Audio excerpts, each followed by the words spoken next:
Hello po sa inyong lahat mga crypto. Ako po si Pinoy Crypto Trader at sa video na ito ay atin pong pag-uusapan ang tungkol dito sa mga 5 cryptocurrencies na under $1 yung kanilang presyo.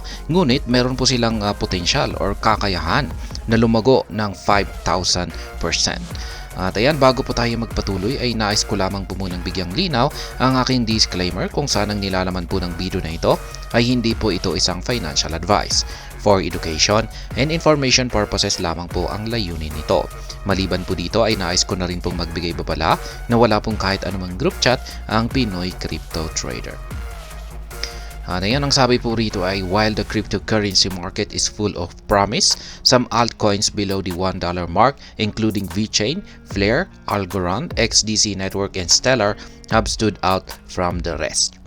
Ayan. Ang buong cryptocurrency market daw ay punong-puno ng mga cryptocurrencies na may kakayahang magbigay ng magandang kita sa hinaharap. Yan. Ngunit may mga altcoins naman na mura lang talaga. Yan, nagkakalaga po sila ng below $1 po. Yan, below $1. Yan, at sa mga altcoins na ito, yan, na may potential ay kabilang po sina VeChain, Flare, Algorand, XDC Network at saka si Stellar. The global cryptocurrency market cap currently stands at $1.65 trillion per CMC data. While the Bitcoin accounts for 51% of this valuation with a market cap of $844.6 billion. Contributions from other crypto assets cannot be overlooked, especially those under $1. Some of these cryptocurrencies are grossly undervalued according to the market analyst. When emerging projections setting them up for substantial gains, we have compiled a list of 5 of these under $1 assets that could perform admirably well in the coming bull run. Ayan, narito raw po yung 5 mga altcoins na murang-mura. Yan, under $1 lamang po yung kanilang presyo. At sila po ay posibleng magpapakita ng magandang performance dito sa paparating na bull run. At ayan, ang unang-una po rito ay si VeChain or si VET. Yan, VeChain or VET is the first crypto asset on our list, being the native token of the enterprise blockchain of the same name. VeChain's potential cannot be overemphasized as the team behind the protocol continue to expand its reach in the supply chain industry. Kaya yan po si VeChain. Tuloy-tuloy pa rin po yung pagdi-develop ng team ng VeChain para magkaroon ito ng expansion. Yan, at maabot yan yung supply chain industry. VeChain showed its potential for growth during the previous market uptrend that began last September. VET appreciated to a high of 0.03877 in December 2023, representing a 146% surge in 3 months. For context, BTC only surged 72% within the same time frame. Kaya yan po yung nakaraang performance ni VeChain. Yan, nagpakita po siya ng potensyal na paglago nitong nakalipas na market uptrend. Kaya yan, nitong buwan po ng September. Yan, nitong nakalipas na buwan ng September.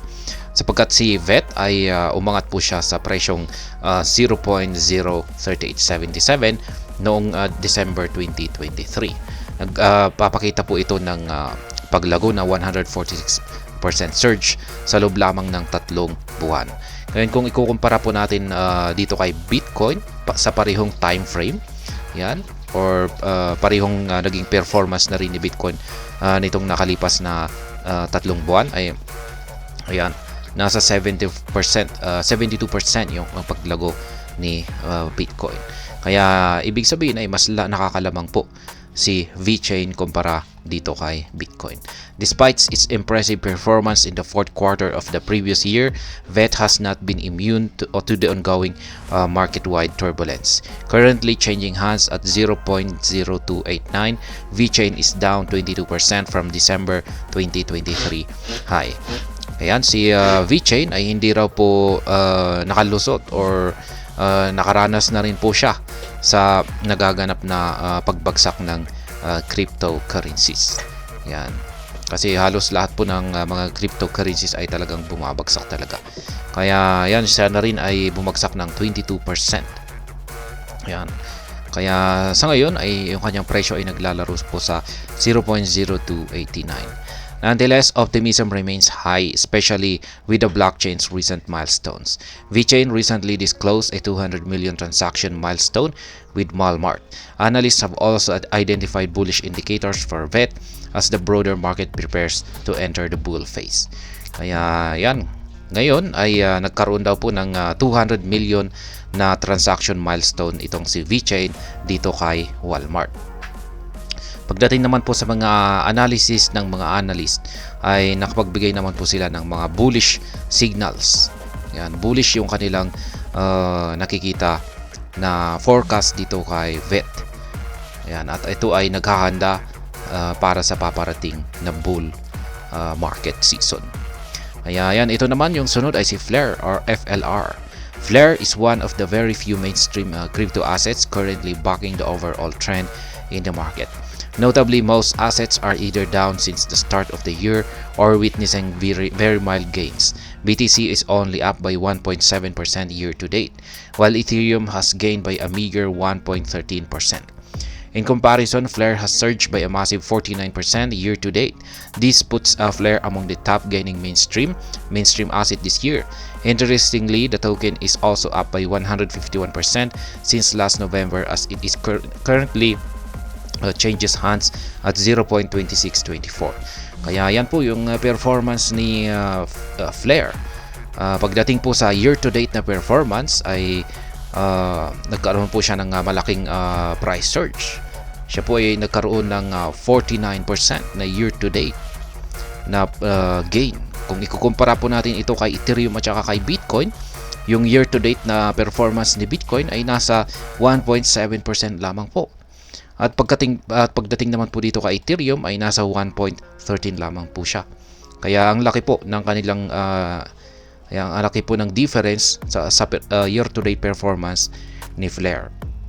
Flare Network has also been recording some bullish achievements this year, with Google officially being a Flare Network infrastructure provider last month. The Flare is relatively new. Yan. Yan naman po yung kanyang bullish achievements sa taon na ito. Yan, kung saan ay siya na po ay official na ginagamit po ng Google. Yan, bilang network infrastructure provider. Yan. As a result, it is yet to record its periods of meteoric gains. Investors are confident this coming bull run could set the stage for this move. Kaya yan, bilang resulta ay hindi pa raw nagpapakita itong si Flare ng isang matinding paglago sa kanyang presyo. Kaya inaasahan po ng mga investors or may confident po ang mga investors na dito sa papaliting na bull run ay dito talaga siya magpapakita ng kahangahangang paglago. Yan, ito naman si Algorand or si Algo. Algorand was one of the biggest victims of the correction of the previous month. The token had rallied by an impressive 171% from September to December 2023, hitting a 9-month high of 0.2532. Nonetheless, the correction of January 2024 triggered major losses. Kaya yan po si Algorand, isa raw po siya sa nakaranas ng matinding pagbagsak or correction nitong nakalipas na buwan. Yan, noong buwan ng September hanggang December nitong nakalipas na taong 2023 ay nagpakita po siya ng kahangahangang paglago na umaabot po ng 171%, kung saan ay nagawa po niyang akyatin ang kanyang 9-month high na nasa 0.2532. Ngunit nung nagkaroon po tayo ng correction nitong nakalipas na buwan ng January 2024 ay dito po siya nakaranas ng matinding pagbagsak. Algorand eventually ended January with a massive 28% collapse, making it one of the biggest losers of the month. Ayan, laki po ng kanyang ibinagsak, 28%. Dahil po sa kanyang 28% na collapse na ito ay siya po ay napabilang po siya sa isa sa mga biggest losers of the month. However, amid the correction, Algo retested the crucial resistance point at 0.1486, leveraging this territory as a springboard for substantial gains in the next market uptrend. This floor represents its lowest value since December 2022. Algorand is already 2.8% up this month, currently trading for 0.1633. Last November, prominent market analysts highlighted a bullish W structure formed by Algo, predicting an eventual surge to $7.5. Kaya yan, itong nakalipas daw po na buwan ng November ay naglabas po ng isang prediction ito ang kilalang analyst na si Greg, kung saan ay meron po siyang nakita na bullish na W pattern sa kanyang chart. At base po sa kanyang analysis ay kung ito ay kapag ito ay kapag natupad yung W pattern na ito or nakumpleto na ay ang magiging kalalabasan daw po nitong si Algorand ay pwede raw po itong sumabog na sa mataas na presyo na hanggang $7.5. Yan, ang sunod naman po ay itong si XDC Network. XDC Network token appears to be charting its own unique course. While this pattern means that the asset has missed out on a market-wide uptrends, it has also enabled it to record substantial gains when the market is generally down. XDC witnessed a massive 85% surge in July 2023 when BTC dropped 4% and ETH collapsed to 4.02%. Even XRP, which gained legal clarity as a non-security that month, only gained 47% despite a rise to 0.93. XDC was one of the best performing assets then. However, the token failed to capitalize on the latest market-wide uptrend. XDC is also down by 25.85% this year, changing hands at 0.04324.